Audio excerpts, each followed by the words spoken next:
കാണുന്നത്. ശരി, advocate P Krishnadas സാറേ, പ്രീതിരാജ് പറഞ്ഞത് കേട്ട് കാണും മറുപടി. ഇതിൽ പ്രത്യേകിച്ച് മറുപടി ഒന്നും പറയാനില്ല ജമീഷ്. എന്താ കാരണം എന്ന് വെച്ചാൽ പാർലമെന്റിനകത്ത് ചർച്ചകൾ നടക്കാൻ വേണ്ടി തീരുമാനിക്കുന്ന ട്രഷറി ബെഞ്ചിന്റെ ഭാഗത്തു നിന്ന് നടക്കേണ്ട നടപടികൾ ട്രഷറി ബെഞ്ചിന്റെ ഭാഗത്തുനിന്നുണ്ടാകും. മറ്റൊന്ന്, പാർലമെന്റിനകത്ത് ചർച്ച ചെയ്യേണ്ട എന്നല്ലല്ലോ സർക്കാർ നിലപാടുണ്ടായിരുന്നത്. തുടക്കം മുതൽ സർക്കാരിന്റെ നിലപാട് ഏത് വിഷയവും ചർച്ച ചെയ്യാൻ പാർലമെന്റിനകത്ത് ചർച്ച ചെയ്യാൻ തയ്യാറാണ് എന്നുള്ളതാണ്. ഇവിടെ എന്താ രണ്ട് പ്രധാനപ്പെട്ട വിഷയങ്ങൾ ഉയർത്തുന്നത്? എൻ്റെ പ്രിയപ്പെട്ട സുഹൃത്ത് നേരത്തെ സൂചിപ്പിച്ച രണ്ട് വിഷയങ്ങൾ പ്രധാനപ്പെട്ടതൊന്ന് അയോധ്യയുമായി ബന്ധപ്പെട്ട്, മറ്റൊന്ന് വിദ്യാർത്ഥി സമരവുമായി ബന്ധപ്പെട്ടുകൊണ്ടാണല്ലോ. ഈ വിദ്യാർത്ഥി സമരത്തിന്റെ പ്രധാനപ്പെട്ട കാതലായിട്ടുള്ള പ്രശ്നങ്ങൾ ഉണ്ടാകുന്ന എപ്പോഴാണ്? മെയ് മാസം 4-ാം തീയതിയും 5-ാം തീയതിയുമായി നടന്നിട്ടുള്ള നടപടികൾക്ക് 7-ാം തീയതിയും 8-ാം തീയതിയുമായി കേസെടുത്ത് പ്രതികളെ അറസ്റ്റ് ചെയ്ത് അതിനുശേഷം രണ്ടാമത് അതിന്റെ പരീക്ഷ നടത്തി പുനർപരീക്ഷ നടത്തി അതിനുശേഷം അതിന്റെ റിസൾട്ട് പ്രഖ്യാപിച്ച് ജൂലൈ മാസം 16-ാം തീയതി അതിന്റെ റിസൾട്ടും പ്രഖ്യാപിച്ച് അഡ്മിഷൻ നടപടികൾ തുടങ്ങിക്കഴിഞ്ഞതിന് ശേഷമുള്ള സമരത്തെ സംബന്ധിച്ചാണ് പറയുന്നത്. സമരമാകട്ടെ, വിദ്യാർത്ഥികളെ സംബന്ധിച്ചുള്ള സമരങ്ങൾ, ആ സമരങ്ങൾ കേൾക്കേണ്ടതും വിദ്യാർത്ഥികളുടെ ആവശ്യങ്ങൾ പരിഗണിക്കപ്പെടേണ്ടതുമാണ്. ഇതിനൊരു പ്രധാനപ്പെട്ട വിഷയമുണ്ടല്ലോ, നീറ്റുമായി പ്രതിപക്ഷം ഉയർത്തുന്ന വിദ്യാർത്ഥി സമരത്തിന്റെ ഭാഗമായി ഉയർത്തപ്പെട്ടിട്ടുള്ള എല്ലാ വിഷയങ്ങളും സർക്കാർ ആ സമരത്തിന്റെ പ്രധാനപ്പെട്ട ഘട്ടങ്ങളിലേക്ക് സമരം എത്തുന്നതിന് മുൻപേ തന്നെ പരിഹരിക്കപ്പെട്ട് നീറ്റിൽ ഇന്റർവ്യൂകൾ നടന്നുകൊണ്ടിരിക്കുന്ന ഒരു പ്രോസസ്സിൽ എത്തിയിരിക്കുന്ന വിഷയമാണ്. ഇനി അതുമാകട്ടെ, അതിനെ സംബന്ധിച്ച് നടന്നിട്ടുള്ള സമരത്തിലാണെങ്കിലും അതിൽ ഉയർന്നു വന്നിട്ടുള്ള പ്രശ്നങ്ങളാണെങ്കിലും ഒക്കെ പാർലമെന്റിനകത്ത് ചർച്ച ചെയ്യില്ല എന്ന് സർക്കാർ എപ്പോഴെങ്കിലും ഒരു നിലപാട് സ്വീകരിച്ചിട്ടുണ്ടോ?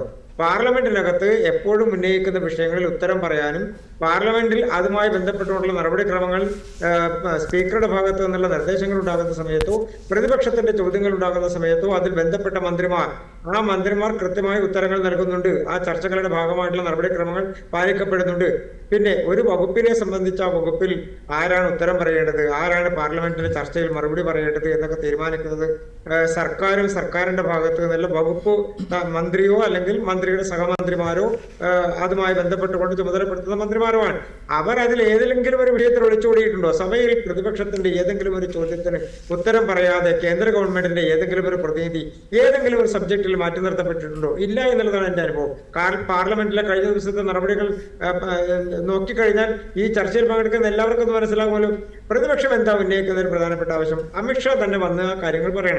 അദ്ദേഹം ഇന്ന് പറഞ്ഞല്ലോ, പാർലമെന്റിൽ ഈ വിഷയം ചർച്ച ചെയ്യാൻ പ്രതിപക്ഷം തയ്യാറാണെങ്കിൽ പാർലമെന്റിൽ വന്ന് അതിൽ കേട്ട് എല്ലാവരുടെയും ചോദ്യങ്ങൾക്ക് ഉത്തരം പറയാൻ ആഭ്യന്തര വകുപ്പ് തയ്യാറാണ്, ആഭ്യന്തരമന്ത്രി തയ്യാറാണ്. ഇതിനപ്പുറത്തേക്ക് എന്താ ചെയ്യാൻ സാധിക്കുക?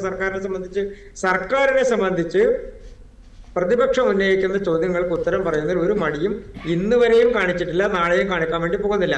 മറ്റൊരു പ്രധാനപ്പെട്ട വിഷയം അയോധ്യയുമായി ബന്ധപ്പെട്ടാണ്. ഇടതുപക്ഷ ഗവൺമെന്റ് കേരളം ഭരിച്ചപ്പോൾ ശബരിമലയിൽ നടന്ന അഴിമതിയുടെ കഥകളും അതിനെ സംബന്ധിച്ച് കേസെടുക്കാതിരുന്നതും അറസ്റ്റ് ചെയ്യപ്പെടാതിരുന്നതും പോലെയല്ല ഇടതുപക്ഷത്തിന്റെ പ്രതിനിധി മനസ്സിലാക്കണം. അയോധ്യയിൽ കേസെടുത്തു, അന്വേഷണം നടത്തി, പ്രതികൾ അറസ്റ്റ് ചെയ്യപ്പെട്ടു, നടപടികളുണ്ടായി.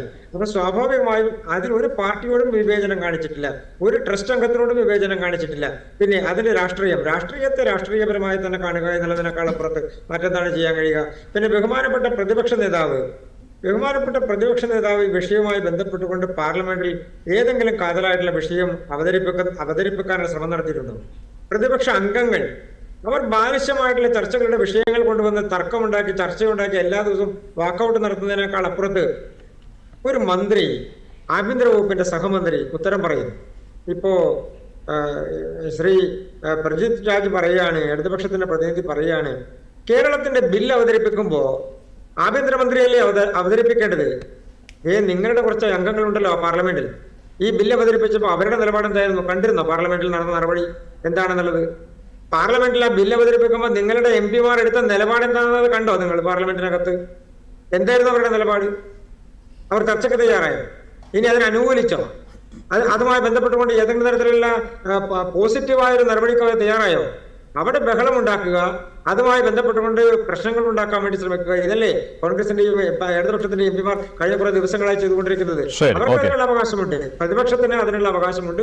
ബഹളമുണ്ടാക്കാനും സഭയ്ക്കകത്തും സഭയ്ക്ക് പുറത്തും തർക്കങ്ങൾ ഉണ്ടാക്കാനും ചോദ്യങ്ങൾ ഉന്നയിക്കാനും ഒക്കെയുള്ള വിഷയങ്ങളുണ്ട്. എനിക്ക് ശ്രീ സജീവൻ പറഞ്ഞൊരു കാര്യത്തോടു കൂടി ഒരു ഉത്തരം പറഞ്ഞുകൊണ്ട് ഞാൻ അവസാനിപ്പിക്കാം.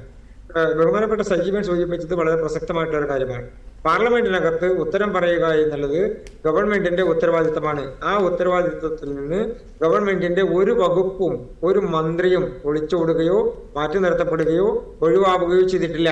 ഇന്നും ബഹുമാനപ്പെട്ട ആഭ്യന്തര വകുപ്പ് മന്ത്രി പറഞ്ഞത് സഭയ്ക്കകത്ത് ഈ വിഷയം ചർച്ചയ്ക്ക് വന്നാൽ ചർച്ച മുഴുവൻ കേൾക്കാനും ഏതംഗത്തിന്റെയും ചോദ്യത്തിന് ഉത്തരം പറയാനും തയ്യാറാണ് സർക്കാർ എന്നുള്ളതാണ്. അതിലൊരു മാറ്റവുമില്ല ജമേഷ്.